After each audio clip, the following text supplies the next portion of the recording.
Hey guys, Dustin, Koppel, Global Martial Arts University. Today we're going to be talking about a lot of different things coming from the chair. Now, when I say that, we're going to talk about how to sit in a chair, how we can throw combatives, different drills that we can do with the chair when we're talking about self-defense, and using the chair as a weapon and getting up from it. So a lot of different variables that can apply with the chair. So when we're sitting in a chair, all right, yes, chairs are designed to be comfortable, but if I'm comfortable, am I really ready? And when I say am I ready, okay, we're talking about that state of awareness. Where am I? All right, there's a lot of people that talk about different colors, green, yellow, red, different things like that, yellow, orange, red, whatever it may be. But, if we want to always try to be in that middle state. We don't want to be comfortable. You go around, you're going to see people sitting like this all the time. They may not know better, but they're comfortable. They're sitting here, their legs are crossed, they're playing on their phones, they're talking on the phone. Sometimes if you go to the airport, you see people like this all the time asleep. Very, very easy to be a target like that. So when if we're walking, we're always looking around, scanning our environment. If we're sitting, we need to be ready. I'm still scanning, but I'm ready to explode if necessary. But what do I do with my feet here?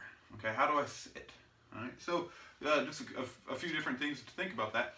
Me, I like to have my feet in close. That's just me. Sometimes I'll stagger them, one in front, one in back, kind of looks like I'm in a fighting stance. I know some people that like to wrap one around. I know some people that like to wrap both of them around.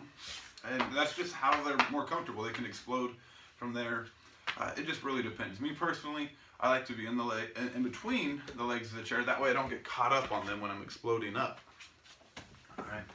So now if somebody is really close to me, all right, they're in my face, I have different options. Obviously, the groin could be right here because I'm at a lower level. I can throw a ridge hand. I can throw an upward strike. I can throw a mouth to hand. I can throw an elbow. But we're going to talk about more so if they're at a distance, okay, bursting forward before they really get to us. With that, you can throw punches, hammer fist, elbows, palm strikes. The list goes on and on. But when we burst forward, there's two different ways that I like to teach it, and I just like people to think about this. There's always a plus, or there's always positive, and there's always going to be negative things to just about every single technique. So the positive things about this first one that we're going to show, okay, we're just going to explode up and then start striking. Okay. Now when we do that, notice what I did. Both hands are coming up to protect myself. I'm in my fighting stance and I'm bursting forward and I start striking.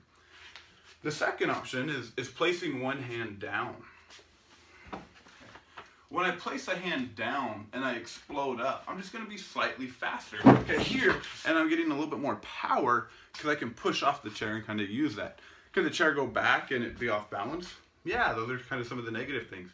Am I having one hand down and the other one up? Yes. But think about drawing a weapon. When I go to draw a weapon, I have to drop my hand. If I'm going to throw something, I'm using that, I'm protecting myself, and then I'm coming up. So there's always a positive and a negative to just about every single technique. So you just have to think about that. Exploding up may just be a little bit slower and you won't have as much power as pushing off and using that to explode. So just some things to toy around with and really see which one you're more comfortable with. Also, what can be a factor to that? All right, there's a lot of different things that you can throw in there. Am I holding something? So, am I at a table? What do I do then? So playing with it, toying with it, trying out different, putting something in front of you. Okay. So moving on though, using a kick. All right, how to kick people. They're coming at us using a kick. Now, we're going to talk about another thing, two different ways to do this. All right. First off is placing both hands down to throw our kick. Now when we do that, all right, what are we doing? All right.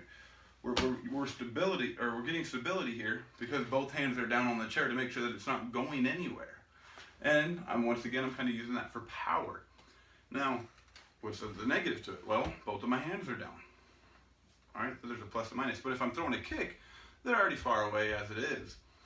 Now, another way that I've seen before and kind of adapted and like to show people is one hand up and actually putting this hand behind us when we throw the kick.